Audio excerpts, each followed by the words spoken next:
hamparan sawah menjadi pemandangan yang khas di Kabupaten Ngawi, Jawa Timur. Betapa tidak, sawah menguasai hampir separuh wilayah paling barat Jawa Timur ini. 40% dari 1.300 km persegi luas Kabupaten Ngawi, yakni 500 km persegi, adalah persawahan.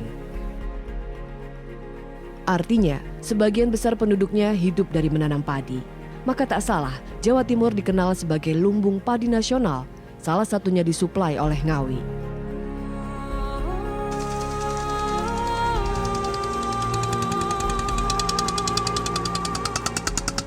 Sebagai tanaman yang menyukai tanah basah, padi membutuhkan banyak air. Kemarau menjadi momok bagi petani. Demi mendapatkan air, petani membuat sumur dan mengebor bumi hingga kedalaman 120 meter. Lalu pompa air bertenaga solar yang dipilih sebagian besar petani untuk menyedot air. Sementara harga solar tidak murah.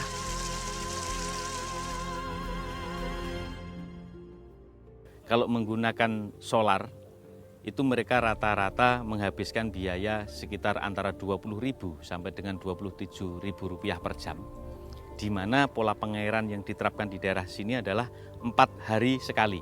Di mana dalam satu musim tanam dibutuhkan kurang lebih 25 kali pengairan.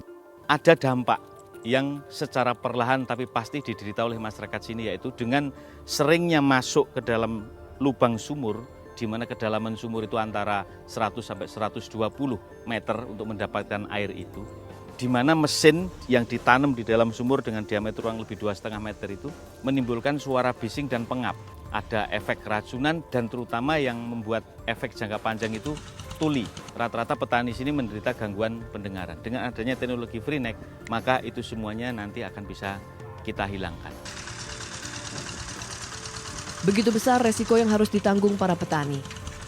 Belum lagi, keuntungan yang didapatkan petani tidak terlalu besar karena habis untuk modal. Sebuah mesin baru menjawab permasalahan petani di Desa Paron Ngawi adalah Gunawan Marsianto yang menciptakan baterai bernama Freenet. Yang Anda lihat ini adalah aki 220 volt dengan ampere 200 ampere. Saya pasang ada 20 unit A dan B. Aki A dan B tadi untuk menggerakkan pompa air yang kedalaman 125 meter dengan daya 6000 watt, saya gunakan adalah jenis mesin driver. Driver itu adalah berfungsi untuk mengefisiensikan pemakaian daya daripada pompa air. Pertama. Kedua, yang tadi 6000, shock stopnya menjadi 3000 watt. Nah, 3000 watt itu kalau dipakai 220 volt itu biasanya harus menjadi hanya menggunakan 16 ampere sampai 25 ampere. Nah, ini sekarang kita kebukti memakai hanya 10 ampere, bisa menyalakan pompa air. Supaya free energy tadi kita pasang solar cell. Solar cell ini juga solar cellnya harus 220 volt juga supaya sinusnya lurus. Jadi solar cell 220 volt baru masuk ke charger. Dari charger itu supaya tidak merusak baterai ini. Aki-aki ini supaya tidak rusak dan bertahan bisa sampai di atas 10 tahun. Fungsinya charger itu adalah untuk mencasnya sistem pendingin. Nah, kedua baru masuk ke driver. Driver langsung baru masuk ke pompa air. Nah, karena akinya ada dua, yang A dan B, yang A itu digunakan, yang B dicas.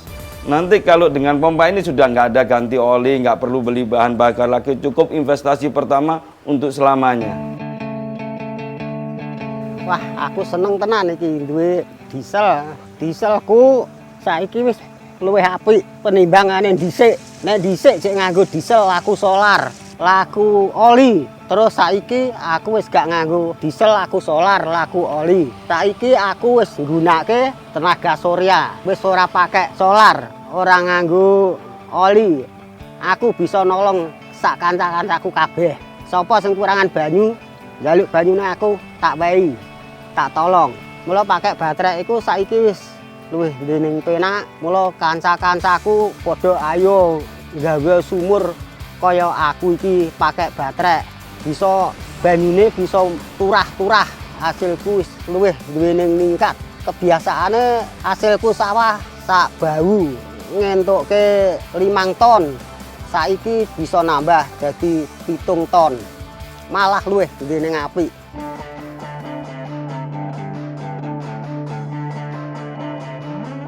Sengaja saya patenkan baterai 220 volt ini di Direktorat Jenderal Kekayaan Intelektual Indonesia. Nah, ini fungsinya untuk saya supaya saya ini dilindungi dari misalnya hasil penemuan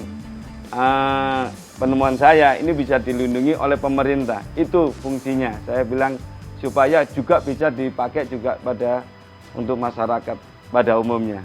Menurut kami ini merupakan lompatan solusi yang sangat luar biasa buat masyarakat. Artinya bahwa kalau energi ini bisa diterapkan di seluruh desa-desa yang kebetulan tidak mempunyai listrik, maka pengendalian desa sebagai desa pintar umpamanya untuk telepon, untuk internet itu bisa dikembangkan oleh energi yang dilakukan oleh Pak Gunawan ini.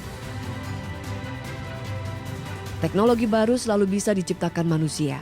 Tapi sebuah teknologi yang baik punya 2 hal. Ia berguna dan ia ramah pada alam.